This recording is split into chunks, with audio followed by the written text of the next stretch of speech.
And I'm reading today from Rays of the One Light. These are commentaries written by Swami Kriyananda based on the teachings of Paramahansa Yogananda, comparing the Bible and the Bhagavad Gita. This week's reading is, "By thinking can we arrive at understanding? Truth is one and eternal. Realize oneness with it in your deathless self within." There are many places in the Gospels where we see Jesus in open conflict with the Pharisees. That is to say, with man-made as opposed to true mystical traditions. In the Gospel of St. Matthew, we see a good example of how they and he locked horns. Then some of the scribes and Pharisees from Jerusalem came and asked Jesus, "Why do your disciples break our ancient tradition and eat their food without washing their hands properly first?" Jesus, after scolding them for their hypocrisy and observing lesser rules so carefully while ignoring the much more important ones, said, "Listen and understand this thoroughly. It is not what goes into a man's mouth that makes him common or unclean. It is what comes out of a man's mouth that makes him unclean."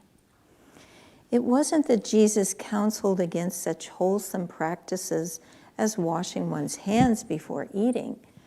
In an age, however, when lesser rules were given too much importance relative to the truly important observances, such as cleansing the heart of impure desires, he emphasized the supreme importance of loving God and of communing with him. The Pharisees, the orthodox religionists of his day, in other words, had brought true religion down to a level of intellectual hair-splitting. They mistakenly considered the way to understanding to lie through a minefield of definitions, which they tried to refine to ultimate exactitude. Jesus taught, however, that the intellect alone can never lead one to truth. Without love, indeed, there is no ultimate verity. Without fixity of purpose, born of the heart's devotion, the intellect wanders endlessly. It cannot settle for long on anything. As the Bhagavad Gita says, the intellect of those who lack fixity of spiritual purpose are inconstant, their interests endlessly ramified. Thus, through Holy Scripture, God has spoken to mankind.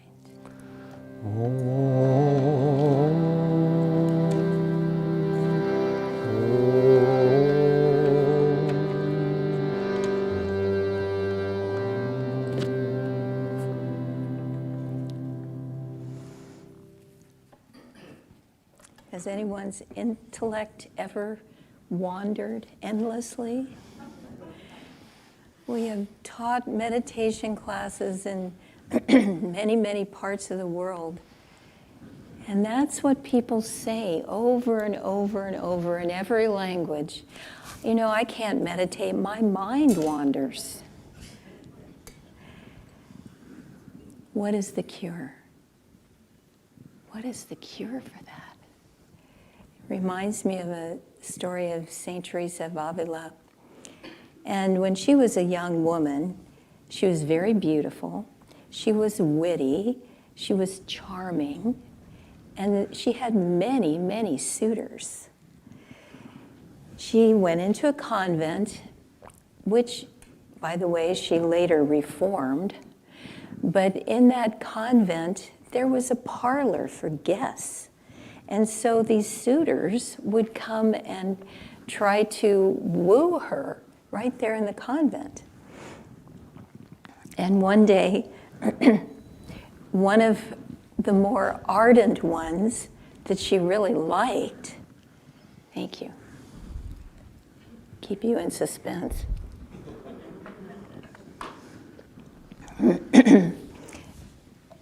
was particularly adamant that she run away with him.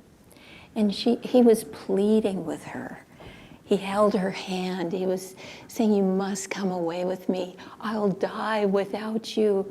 You know this is what you really want. You don't want to be here in this cold convent. Come away with me. And St. Teresa felt like she might be in love with this man, and she was very drawn, when suddenly, behind him stood Jesus. And he was saying,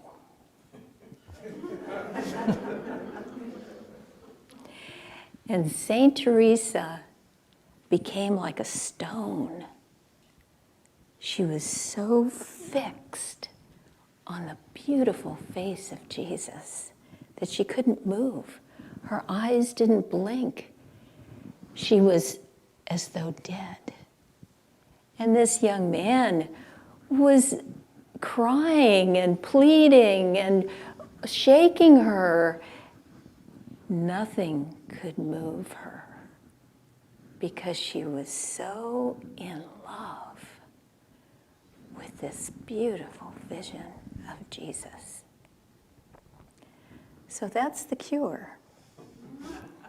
When our minds wander in meditation, we have to be like that phrase in the Bhagavad Gita, the awe-stricken worship me.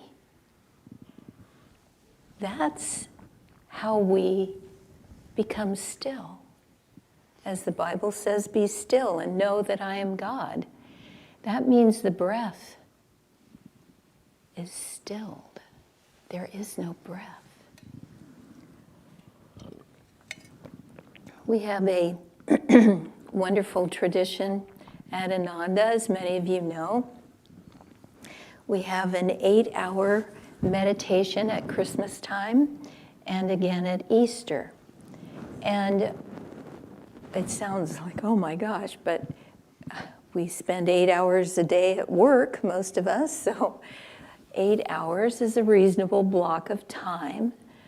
But when you think of being alone with your thoughts, that can be scary. But the trick is that we're not thinking. We're doing our yoga practices, we're doing our meditation practices, and we are worshiping God. Our main meditation practice is Kriya Yoga. Kriya Yoga is like Swami said to me, maybe he said it to others too, I don't know, but he said, Kriya Yoga is the inner worship service, the inner puja. As you are practicing Kriya, you are worshiping God. And Lahiri Mahashaya, who was Sri Yukteswar's guru, Sri Yukteswar was the guru of Yogananda, Lahiri Mahashaya said in a letter to one of his students, talking about Kriya Yoga, said, you are not authorized to think during your practices. So don't make the mistake of letting your mind wander while you're doing Kriya or any meditation. You're not authorized either. So what we need to do is cultivate that heart's devotion, the heart's love. When a mother has a newborn baby, she can just stare at the baby for hours. It's so beautiful. She's so in love with it. So eager to care and help in any way she can. That, and in fact, in India, some people have as their Ishta Devata, their personal god, they have a little baby Krishna. I had a friend who did this. And every day she would bathe this little representation of that mother's love.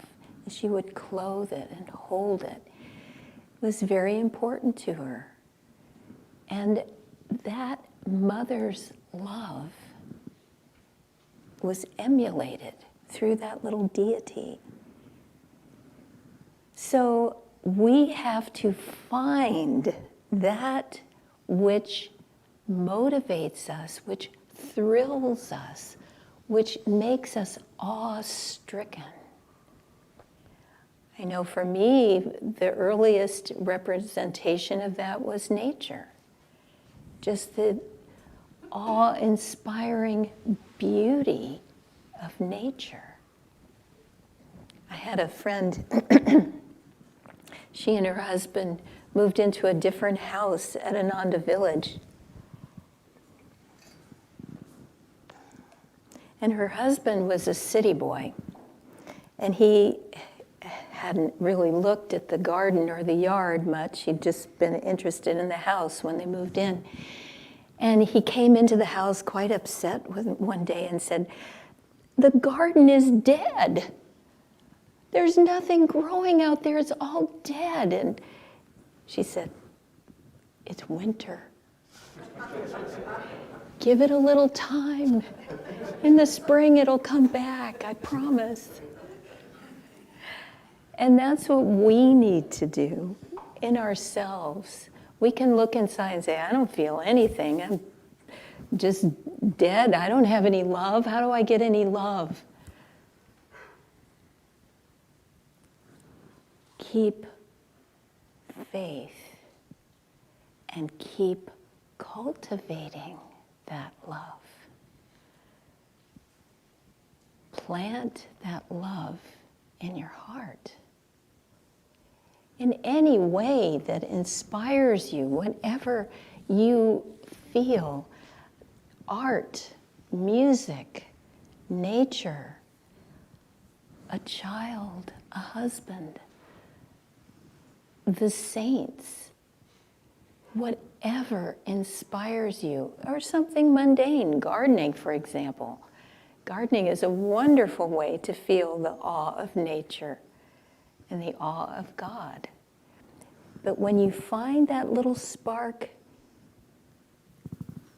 prize it. There's a book that Sri Yukteswar wrote called the Holy Science. And I admit that when I was a young person and just coming onto the path, I read Autobiography of a Yogi on the second try and was just wowed by it when I finally read it. And then I heard that Sri Yukteswar wrote a book, so I thought, let me read that one too. And I faithfully read through every word of that book, closed it, said, well, I didn't understand a thing. And every few years I would try again, and every few years I get a little bit more. But the beauty of that book, and if you choose to read it, don't be put off. The first quite a few pages are mind-boggling, all about the electrical bodies and all sorts of things that went way over my head. But in the middle, there are some wonderful, wonderful things. And Sri Yukteswar talks about the whole spiritual path, everything, all the confusing complexities, all of everything that we go through as 5 simple steps. And they're all about the heart. The dark heart is confused about everything, ignorant, blind. But then, as we grow and suffer, we start looking, and that's the propelled heart. What is the truth? Where can I find it? How do I live? How do I escape this madness that's my emotions and pain and all of this? What do I do? And I feel like that's the stage of Ananda. We've found a true teaching. And now we have to practice it. Now we have to learn how to do it. And that leads us to the third stage, the steady heart. The heart that knows. We may still make mistakes, but we know the truth, we value the truth, we want more and more of the truth. And we just don't care about living for petty things anymore. We just want to know what is real. So that's the steady heart. And then comes the devoted heart. I often think about devotion in one of its, not just love, but one of its other meanings, which is commitment. If you are devoted to something, you are committed to it. And that's the fourth stage of the heart. Committed with love.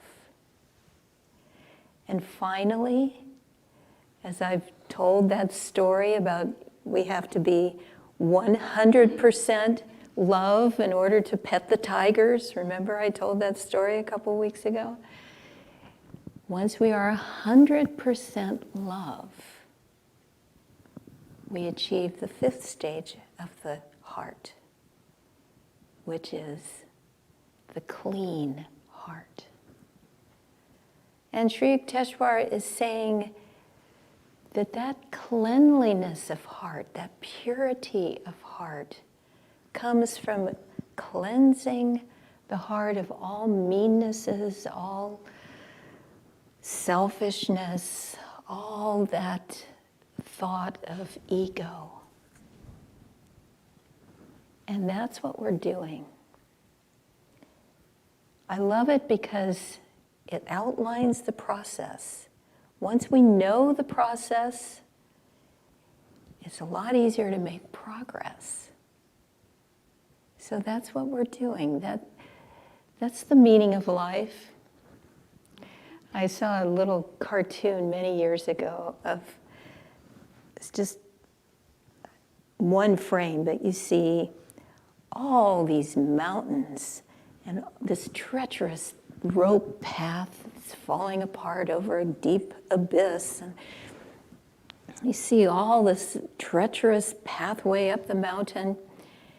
And then you see this little figure of a yogi in a cave, and there's a supplicant in front of the yogi.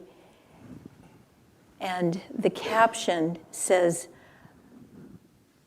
Buffy was very disappointed to learn that happiness was within her. You understand that happiness is within, but you look inside and where is it? How could it be here? It's supposed to be out there. You're supposed to find it somewhere. But that happiness can only be found within. So I will just close. I wanted to read something from the Bible, which I find so inspiring. This is Corinthians 13. You may know this. The way of love. If I speak in the tongues of men and of angels, but have not love, I am a noisy gong or a clanging cymbal. And if I have prophetic powers and understand all the mysteries and have all knowledge, and I have all faith so as to remove mountains, but have not love, I am nothing. If I give away all that I have and deliver my body up to be burned, but have not love, I gain nothing. Love is patient and kind. Love does not envy or boast. It is not arrogant or rude. It does not insist on its own way. It is not irritable or resentful. It does not rejoice at wrongdoing, but rejoices with the truth. Love bears all things, believes all things, hopes all things, endures all things. Love never ends. So let us cultivate that love in every breath, in every moment, because in that love lies our salvation.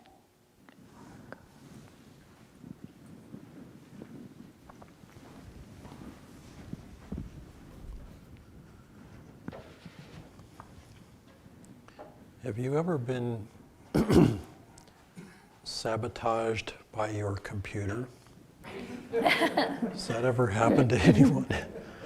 This recently, I upgraded the operating system on my computer, which is a scary thing to do, because you get new features that are supposed to be fabulous, and then old things that you used to rely on break or don't work the same way or don't work at all, etc.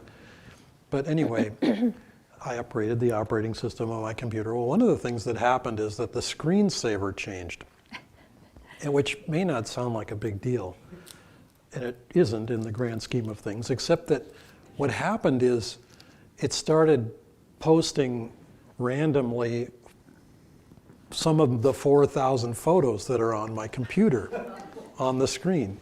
And they're really sweet, and they're, in many cases very compelling and very, you sort of are reminded of what happened 12 years ago in India, or that time we were in Siberia, literally in Siberia, et cetera, et cetera. It's like it's a trip down memory lane. And we don't necessarily want to live in memory lane because that's not now. That's not here. And this affirmation was striking in this regard because with the sword of devotion, I sever the heartstrings that tie me to delusion. One of those delusions, among many, of course, is that we have been this person and we have done these things and we have been in these places, etc. And we think, oh, that's who I am, isn't it? And we get sort of attached to that, and we get sort of nostalgic and wistful or annoyed and upset at how nasty that situation was, or whatever it may be. And none of it is terribly relevant to right here and right now. When Nirmala was mentioning the practice of meditation, and in reference to like the 8-hour meditations that we do, and of course, yes, she pointed out, it is a little intimidating the first time you contemplate the idea of meditating for 8 hours. It's like, oh my God, what am I going to do? My knees are going to hurt, my back is going to hurt, etc. But there's only ever one kriya, there's only ever one moment, and that's this moment. And if we stay in that presence, something interesting happens. And I was contemplating on this, and in a moment I'm going to go all physics on you here, but if we are in the moment, then the ego starts to dissolve, because those old identifications are not relevant to this moment. And anticipations or perhaps concerns or fears about the future, likewise, are not of this moment.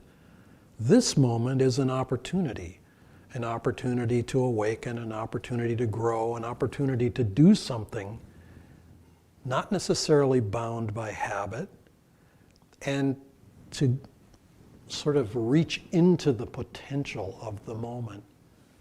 This past week I was reading an article that talked about how physics still, you would think that of all the forces in nature, physics could explain gravity. Reminds me of the classic bumper sticker I saw years ago. It's not just a good idea. Gravity, it's not just a good idea, it's the law. And, you'd think, okay, this is pretty straightforward. Well, the article, the headline, what caught my eye is that physicists are saying they think it doesn't actually exist. Now, that's like, whoa, wait a minute. We don't just jump off the roof and have gravity suddenly not exist. That doesn't work. But what they were saying is, of the four forces of nature, the strong nuclear force, the weak nuclear force, electromagnetism, and gravity, the first three are pretty well understood. They've got mathematical and physics models for those things. Then they get to gravity, and they cannot integrate that. Einstein tried to do this. He tried to come up with a sort of theory of everything that would integrate gravity into these forces, and he couldn't do it. It was sort of the lasting problem of his life in a way. I am convinced, and this is, you can take this with as many grains or pounds of salt as you want, because this is Dharmadas's theory of everything. I believe that at some level, and this is touching back to what Nirmala was saying about the holy science, science is going to figure out, in its scientific sort of way, and with its scientific kind of jargon and lingo, that gravity is love permeating the universe. Now, they're not going to use the word love because that's entirely too Hollywood and too sentimental and too whatever. But if you think about what holds the universe together is gravity. It's this force that science can't quite explain, but it is the power of attraction. It's the power of magnetism that is not electromagnetism, but it's like permeating everything. Anyway, you can take that for what it's worth. That's my theory of everything, is love is tying it all together. And we are instruments for that love to the extent that we choose to be. Christ, in this example where he's going toe-to-toe with the Pharisees, he's standing up for what he knows. But he's not telling them, you're bad, you're wrong, you're stupid, whatever. He's just saying, this is the truth that I know. And this is what I'm going to teach to my followers. Now, if you think about it, the Pharisees at that time are in a way like a scientist who's dedicated his entire career to something. And along comes some new kid on the block and says, that's not going to work. And he's going, oh, yes, it will. I have all these degrees on my wall. I even have a Nobel Prize to my name saying thus, thus, thus, and so. And maybe the new kid on the block is right, maybe not. That's what science does, is it keeps working at discovering and understanding the truth. I remember as a high school student, I think I was a junior, and I was probably around that age, around 16, where you start to know everything, where you just absolutely know everything. But anyway, in this particular instance, something happened in one of my classes. So I'm in my English class, which at the moment was sort of a comparative religion section that we were doing, and we visited different churches. Well, they didn't have the Hindu religion very well represented in that. This was the Chicago area, and that was a little too fruity or something for my very Christian teacher of that class. But anyway, he was trying to explain in his very authoritative way that the goal of the Hindu religion was to get more and more and more good karma. Which, by the way, is often how it's practiced in India. I have to give him credit for that. There is a certain truth and a certain reality, a certain factualness in what he was saying. But I, as a junior in high school, raised my hand and I said, no, that's not right. The goal is to be free of all karma. And, oh, you should have seen what happened then. Oh, the fireworks went off. And this was a very good teacher, but boy, I got right under his skin, and that did not, it was the fireworks just, pew, and he started quoting, he knew the head of religion department at such and so university, and he started rattling off his credentials, and it was like, whatever. Just if you want it, if you want to buy it and pay for it, you own it. But I knew on some level. Now, how could I have known that? I didn't know that. I hadn't read anything that told me that. That had to have come from another lifetime. But on some level, it's sort of like the song that we sang earlier, Truth Can Never Die. When you know, you just simply know. And that knowing does not come from thinking about it, which, by the way, is not an invitation to turn off our brains. We still have to think once in a while. But you don't get to truth, you don't get to the absolute knowledge by only thinking about it, by exclusively thinking about it. There has to be this deep recognition of truth. And Nirmala was saying, cultivate that love, because that's the path. Devotion is the path. And I'm just going to conclude by making one simple suggestion by way of cultivating that. Yogananda gave us a simple phrase, and it would be one to remember.